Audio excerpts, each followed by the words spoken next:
En esta ocasión te voy a explicar la actividad integradora 5, los seres vivos, correspondiente a la semana 3 del módulo 14. Mi nombre es facilitador Eduardo Manuel Osorio Bautista. Vamos a comenzar la explicación de esta actividad leyendo cada una de las indicaciones dadas en la misma.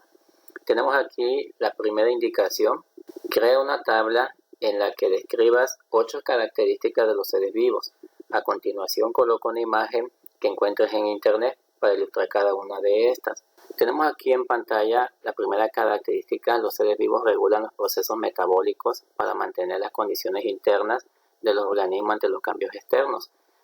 Por ejemplo, podríamos mencionar diferentes procesos metabólicos, por ejemplo, el mantener la presión arterial en un valor de 120,80. Otro proceso interno también sería el mantenimiento de la glucosa en sangre en un valor menor a los 100 miligramos de glucosa. Cuando hay un proceso, por ejemplo, en el que nosotros comemos, se activa un mecanismo en el que el páncreas puede liberar insulina. Otro proceso, por ejemplo, es el mantenimiento de la temperatura corporal del cuerpo a través del cerebro. El cerebro envía diferentes estímulos al cuerpo para que cuando hay mucho calor pueda generar sudor y de esta manera pueda reducir la temperatura corporal. Otro ejemplo sería también el caso de la sangre. La sangre mantiene un pH generalmente de 7,2. Este pH es un pH básico que permite el transporte de oxígeno a los diferentes organismos. Esta sería entonces una característica muy importante. Una segunda característica es: los seres vivos tienen la capacidad de responder a los estímulos del medio ambiente. Como mencioné hace un momento, cuando hay mucho calor, el cerebro envía una serie de señales nerviosas a nuestro cuerpo para que indique que hay una temperatura alta. Entonces nuestro cuerpo genera sudoración para que pueda responder a ese cambio de temperatura. O bien, el caso contrario, cuando hay mucho frío, el cerebro envía una serie de señales nerviosas a nuestro cuerpo para indicar que hay mucho frío y nosotros lo que hacemos es abrigarnos. Esto sería entonces responder a los estímulos del medio ambiente. Una tercera característica es: los seres vivos obtienen su alimento de la materia para transformarlo en energía. Por ejemplo, aquí vemos las plantas que obtienen su energía a partir del sol. Y una vez que las plantas ya se encuentran, aparece, por ejemplo, un organismo, que en este caso es un animal, y puede obtener energía a partir de la glucosa o a partir de los componentes de esta planta. Entonces, de esa manera nosotros podemos ver que los diferentes organismos van a obtener su energía a partir de la energía o bien consumiendo otro organismo, que sería en este caso una nutrición heterótrofa, que sería esta, o una nutrición autótrofa, que sería la que se genera a través de la energía solar. Una cuarta característica: los seres vivos tienen la capacidad de transferir su código genético y poseer descendencia fértil. En este caso se puede transmitir la información del ADN a través de generación en generaciones. Aquí tenemos una imagen de lo que sería este punto 4. En el punto 5, los seres vivos tienen una compleja y altamente organizada estructura. Para que puedan hacer la función que realiza el cuerpo humano, se basa en este caso de células, se basa de tejidos, se basa de órganos y se basa de una gran cantidad de estructuras internas. En este caso, los órganos realizan funciones importantes como la purificación del cuerpo a través del hígado, la purificación también a través de los riñones. En el punto 6, se adecúan a las condiciones cambiantes del medio gracias al material genético, lo que mencionábamos hace un momento. Cada uno de los organismos va evolucionando para que se pueda adecuar a cada una de las condiciones que se van produciendo con el tiempo. El punto 7, poseen células que forman tejidos, lo que se agrupan para crear órganos que constituyen sistemas o aparatos y luego forman el individuo. Esto va con respecto a la estructura. Entonces la estructura es muy amplia. Todo comienza generalmente a nivel celular y posteriormente se van formando tejidos, órganos, sistemas, aparatos, hasta que llega a nivel de organismo. Finalmente, el punto 8, experimentan un crecimiento gradual en su tamaño debido al crecimiento de su estructura interna. Entonces, conforme pasa el tiempo, conforme se va evolucionando, también se va generando un crecimiento y un cambio en la condición física de cada uno de los organismos. Número 2. En esta parte nos piden describir en un párrafo de 8 a 10 renglones los procesos vitales. Vamos a considerar lo siguiente. Las funciones vitales en biología son aquellas fundamentales para la vida. Se consideran como funciones vitales o procesos vitales la reproducción, la nutrición, la respiración e interacción, también conocida como relación. Los procesos vitales de todo organismo vivo son la nutrición, la relación y la reproducción. La nutrición es el proceso en el cual un organismo se alimenta y obtiene los diferentes nutrientes para vivir, es decir, obtiene energía para poder desarrollar sus procesos vitales. En la relación es el proceso en el cual un organismo vivo convive y se relaciona con otros. Esto generalmente se da en los ecosistemas, donde hay relaciones de poblaciones, de comunidades o de organismos. Y tenemos la reproducción, que es el proceso en el cual un organismo creará otros nuevos organismos que mantendrán la especie.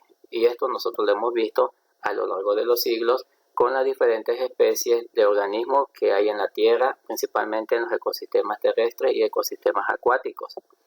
Tenemos aquí el punto 3. Elabora un cuadro en el que enliste 5 características de los organismos unicelulares y 5 de los organismos pluricelulares.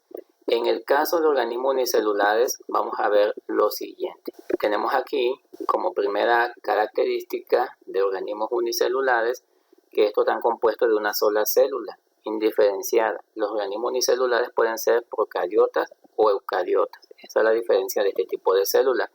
En los organismos pluricelulares se forman a partir de varias células. Esa es la diferencia. Por ejemplo, nosotros como seres humanos somos pluricelulares ya que tenemos diferentes células que hacen las funciones importantes de nuestro cuerpo. Por ejemplo, tenemos células pancreáticas, células renales. Número 2. En el caso de los organismos unicelulares, otra característica sería que la única célula se autorregula y tiene vida independiente, es decir, que no necesita de otra para sobrevivir. Ella sola se mueve y ella también se alimenta. Número 2. En el caso de organismos pluricelulares se clasifican en 13 grupos principales de seres vivos terrestres, incluidos animales, plantas, hongos y algas. Tenemos aquí una tercera característica de organismos unicelulares. Se reproducen y transmiten características hereditarias a sus descendientes. Los organismos pluricelulares forman tejidos, órganos y hasta sistemas de órganos. Número 4. Los organismos unicelulares son los más pequeños y simples de todos los seres vivos. En los organismos pluricelulares se reproducen y transmiten características hereditarias a sus descendientes.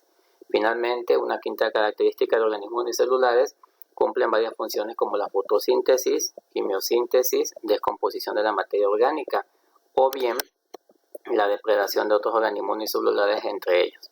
Y en el caso de organismos pluricelulares observamos que estos se autorregulan.